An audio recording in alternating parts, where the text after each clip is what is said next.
Hey guys, let's go over the warm-up really quick. You'll have a couple of questions like this on your quiz today.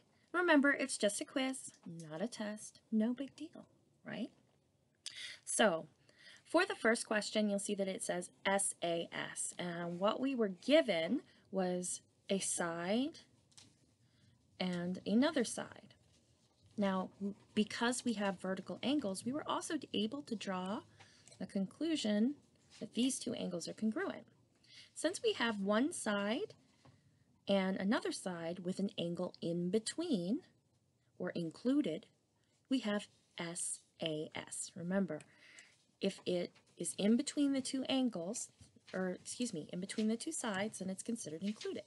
Now here, they gave us this angle and this angle, which were congruent to the other two, and we're able to draw the conclusion that this side is congruent to itself by reflexive property. Now, if you'll look at the order of these, if I start from either way, if I start from here, I have an angle and a side that is not connecting the two. It's not the shared side of those two angles.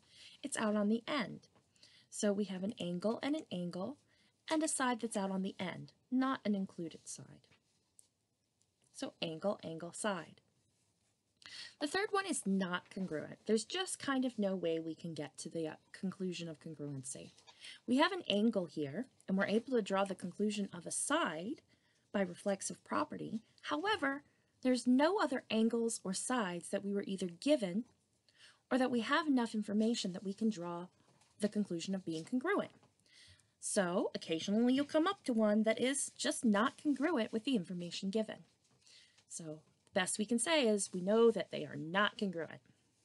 Now the third one has a right angle in it. Whenever you see a right angle, that's probably a clue that you should check and see if you have a hypotenuse and a leg. Because remember, with a right angled triangle, all you need is a hypotenuse and leg to prove congruency. All the other congruencies work as well, but this one's a special case.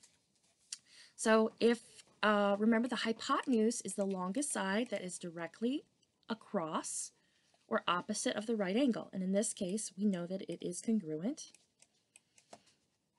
And we also have one of the legs. Remember, the legs are the two sides that form the right angle itself. And you can have either leg. All you need is one of the legs and the hypotenuse, which in this case we do have. So we have a hypotenuse leg congruency. So be careful that you're checking the order of inclusion and that you can, in fact, that you have the information that you need to prove it. Also, if you see a right angle, check for hypotenuse leg.